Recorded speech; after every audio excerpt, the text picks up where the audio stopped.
1469 April 15-ാം തീയതിയാണ് അദ്ദേഹത്തിന്റെ ജനനം. എങ്കിലും ഒക്ടോബർ നവംബർ മാസങ്ങളിൽ വരുന്ന പൂർണ്ണചന്ദ്രനുള്ള ദിവസമാണ് ഇദ്ദേഹത്തിന്റെ ജനനദിന ലോകം ആചരിക്കുന്നത്.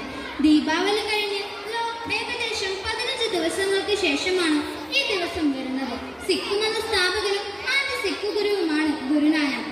എല്ലാ സൃഷ്ടികളും കുടികൊള്ളുന്ന പരമമായ സത്യമായ ഏക ദൈവത്തിന്റെ സന്ദേശം ജനങ്ങളിൽ എത്തിക്കാൻ വേണ്ടി ധാരാളം യാത്രകൾ ചെയ്തു.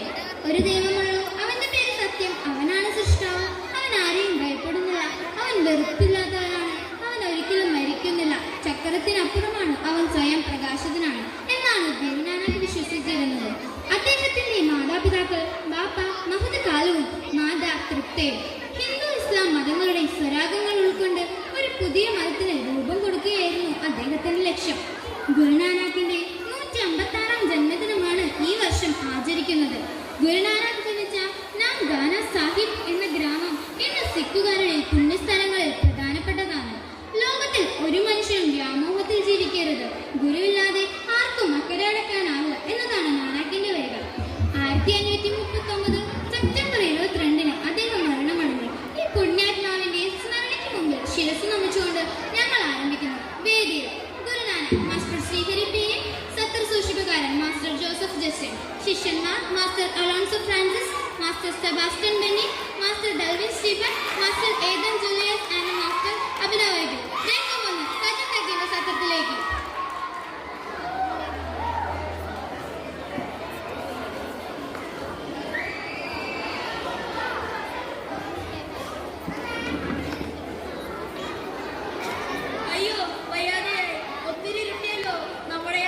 ലക്ഷ്യസ്ഥാനത്ത് എത്തിച്ചേരാൻ പറ്റുമെന്ന് എനിക്ക് തോന്നുന്നില്ല.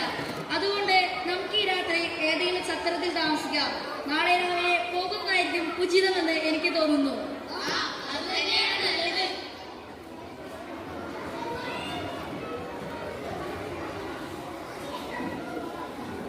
വരൂ വരൂ, നിങ്ങളെല്ലാവരും ദീർഘയാത്രയ്ക്ക് ഇറങ്ങിയതാണോ?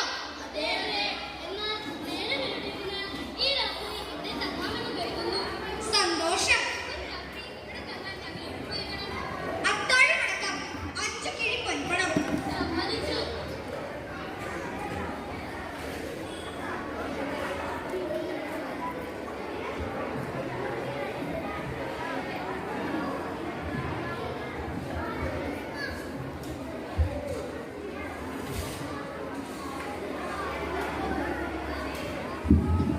വരൂ, വിശ്രമിക്കൂ, ഞാൻ അത്താഴം തയ്യാറാക്കാം.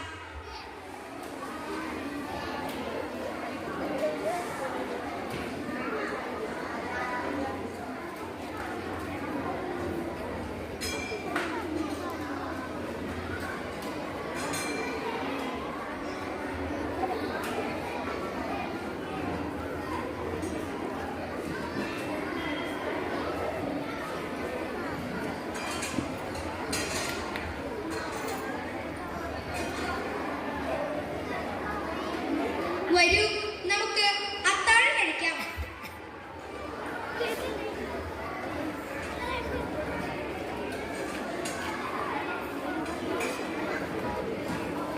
വരുന്നേ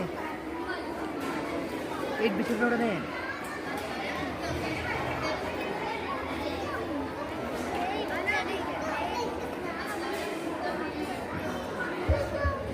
അത്താഴം ഗംഭീരമായിട്ടുണ്ട്. നാളെ ദീർഘയാത്രയ്ക്ക് പോകേണ്ടതല്ലേ? ഇപ്പോൾ നിങ്ങൾ എല്ലാവരും ഒന്ന് വിശ്രമിക്കൂ.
നിങ്ങൾക്കെന്തോ എന്നോട് പറയാനുണ്ട്. പറയൂ, എന്താണ് നിങ്ങളുടെ സംശയം?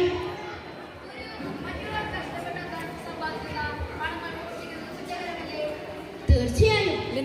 ആരാണ് ആ കുറ്റകൃത്യം ഇവിടെ ചെയ്തത്? ആരാണ് അദ്ദേഹം?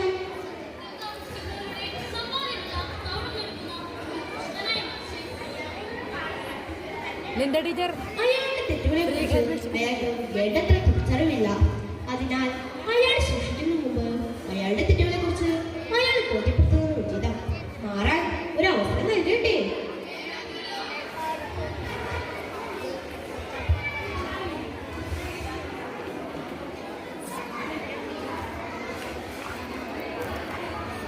രംഗം 3 തിരിച്ചറിവിന്റെ ദിനം.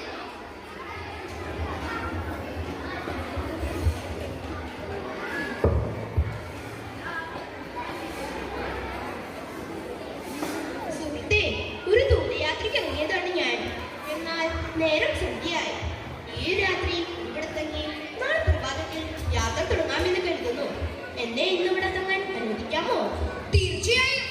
ഞാൻ ഇന്നിവിടെ തങ്ങുന്നതിന് അങ്ങേക്ക് എന്താണ് നൽകേണ്ടത്? അത്താഴമടക്കം ഒരു കിഴി പൊൻപണം. സുഹൃത്തേ, എനിക്ക് അത്താഴം വേണ്ട. പകരം ഈ രാത്രി മുഴുവൻ പ്രാർത്ഥനാ ഗാനങ്ങൾ ആലപിക്കാൻ സമ്മതിച്ചാൽ മാത്രം മതി. ഞാൻ ഒരു വ്രതത്തിലാണ്.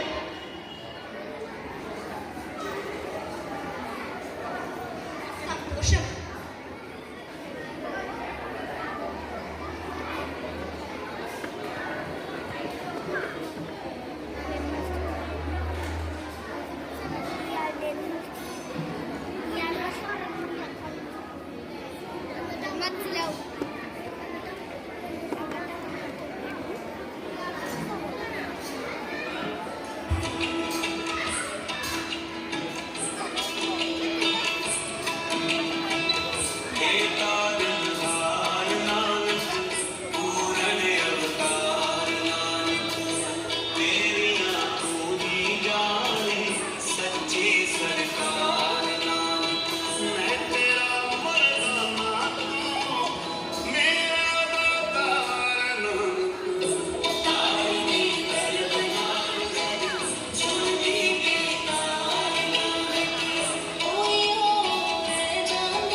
ഇദ്ദേഹം ഉറങ്ങുന്നില്ലല്ലോ.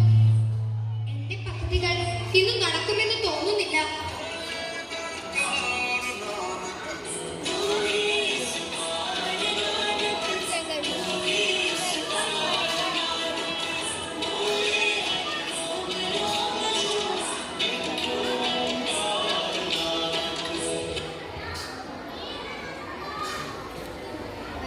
ഇദ്ദേഹം പാടുന്നത് എന്നെ കുറിച്ചാണ്, എന്റെ പ്രവൃത്തികളെ കുറിച്ചാണ്. അതെ, എന്നെ കുറിച്ച് തന്നെ. ഇദ്ദേഹം ഒരു സാധാരണ മനുഷ്യനല്ല, ദിവ്യനാണ്. ഞാൻ എന്റെ തെറ്റുകൾ മനസ്സിലാക്കുന്നു. ഗുരു എന്നോട് ക്ഷമിച്ചാലും ഞാൻ എന്റെ തെറ്റുകൾ മനസ്സിലാക്കുന്നു. ഇനി ഒരിക്കലും സത്രത്തിൽ താമസിക്കാൻ വരുന്നവരുടെ സമ്പാദ്യങ്ങൾ ഞാൻ മോഷ്ടിക്കുകയില്ല. എണീക്കും മകനെ. എനിക്ക് സന്തോഷമായി. ഒരാളെ നന്മയുടെ പാതയിലേക്ക് തിരികെ കൊണ്ടുവരാൻ എനിക്ക് സാധിച്ചല്ലോ. എന്റെ ജീവിതം ധന്യമായി. ദൈവം നിങ്ങളെ അനുഗ്രഹിക്കട്ടെ.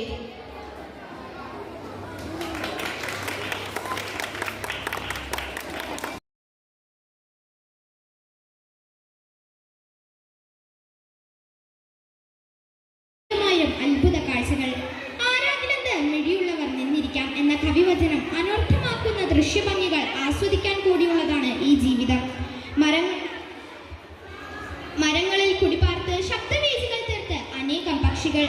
ഇത്തരം കൗതുകങ്ങൾ കുഞ്ഞുങ്ങൾ ഹൃദയത്തിൽ ചേർത്തു വെക്കുന്നു. 7ാം ക്ലാസ്സിലെ കേരള പാഠാവലിയിലെ മനസ്സിലെ കിളി എന്ന പാഠഭാഗത്തിലെ ആശയം ദൃശ്യവൽക്കരിക്കുന്നു UP-യിലെ കൂട്ടുകാർ. വേനലവധിക്കാലം വന്നു. പിക്കുലുവിന് സ്കൂളിൽ പോകേണ്ടതില്ല. എന്നിട്ടും അതിരാവിലെ തന്നെ അവൻ ഉണർന്നു. ഉറക്കച്ചടവോടെ കണ്ണുകൾ തിരുമ്മിക്കൊണ്ട് അവൻ പൂന്തോട്ടത്തിലിറങ്ങി. കിളികളുടെ കലപില ശബ്ദങ്ങളാണ് എന്നും അവനെ ഉണർത്തിയിരുന്നത്. പൂന്തോട്ടത്തിലെത്തിയ പിക്കുലു, എന്തു മനോഹരമാണ് ഇവിടെ കാണാൻ.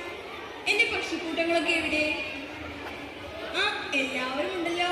കുഞ്ഞിക്കുരുവി, വായാടിക്കിളി, ബുൾബുൾ, തത്ത എല്ലാവർക്കും സന്തോഷമാണല്ലോ അല്ലേ? അന്നത്തെ ദിവസം അവൻ പൂന്തോട്ടത്തിലെ പൂക്കളോടും പുഴുക്കളോടും ഒക്കെ സല്ലാപം നടത്തി. ആടിപ്പാടി നടന്ന് രാത്രിയായി. അടുത്ത ദിവസം അതിരാവിലെ എല്ലാവരും നല്ല ഉറക്കത്തിലായിരുന്നു. അപ്പോൾ അതാ ഒരു മൈന കൂട്ടിനകത്ത് കിടന്ന് പിടയ്ക്കുന്നു. അയ്യോ, ആരാണ് ഈ മൈനയെ അമ്മേ, അമ്മേ, എന്താ മോനെ? ഈ മൈനയെ ആരാണ് കൂട്ടിലടച്ചത്? നിന്റെ ചേട്ടനായ ടോട്ടനാണ് അടുത്തുള്ള കാട്ടിൽ നിന്ന് ഈ പാവത്തിനെ പിടിച്ചുകൊണ്ട് വന്ന് അതിന്റെ കാലുകൾ കെട്ടിയിട്ടത്. പാവം മൈന, സങ്കടമായില്ലേ? നീ ഒന്നും തിന്നുന്നില്ലേ? എന്തിനാ വെറുതെ കരഞ്ഞുകൊണ്ടിരിക്കുന്നത്? അമ്മേ, ഈ മൈനയെ രക്ഷപ്പെടുത്താൻ നമുക്ക് എന്തെങ്കിലും മാർഗമുണ്ടോ? എന്റെ കയ്യിൽ ഒരു തൈലമുണ്ട്, നമുക്കത് ഇതിന്റെ കാലിൽ പറ്റി നോക്കാം. വേഗം എടുത്തുകൊണ്ട് വരൂ.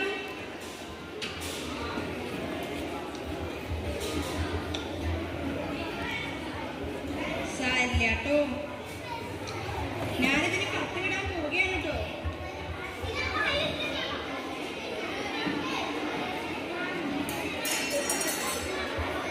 അയ്യോ, എന്റെ മൈന എവിടെ?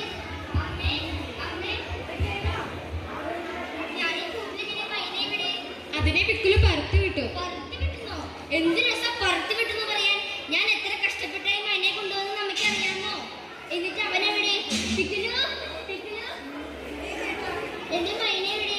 ഞാനതിന് കത്ത് വിട്ടു. എന്തിനാ പറത്തി വിട്ടേ? ചേട്ടാ, ഈ പാവം മൈനയെ ചേട്ടൻ കൂട്ടിലടച്ചാൽ അതിന്റെ അപ്പനമ്മ അതിനെ കാണാതെ വിഷമിക്കില്ലേ? അതിന്റെ അപ്പനമ്മയുടെ അടുത്തേക്ക് പോകേണ്ടേ? നിന്റെ ആദർശം അടക്കി വെച്ചോ. ഒരു പ്രകൃതി സ്നേഹി, മര്യാദക്ക് എന്നെ മൈനയെ തിരിച്ചു. എന്റെ പൊന്നു മക്കളെ, ദൈവത്തെ ഓർത്തെങ്കിലും നിങ്ങൾ തന്നെ പിടിക്കാതിരിക്കേ. നിന്നെ ശരിയാക്കും. അമ്മേ, ഈ ചേട്ടനെ ഒന്നും പറഞ്ഞു മനസ്സിലാക്കി. മോനെ, നമ്മുടെ ഇഷ്ടമനുസരിച്ച് നമ്മുടെ സുഖത്തിന് ഓരോ ജീവജാലം നാം നശിപ്പിച്ചുകൂടാ. ഓരോ ജീവജാലം നാം വിലയുള്ളതായി കാണണം. ഓരോ ജീവനും തമ്പുരാന്റെ മുമ്പിൽ വിലയുള്ളതാണ്. പിക്കുല് ചെയ്തതാണ് അതിന്റെ ശരി. ശരിയമ്മേ, എന്റെ അനുജൻ പറഞ്ഞതാണ് ശരി. പിക്കിലു, നീ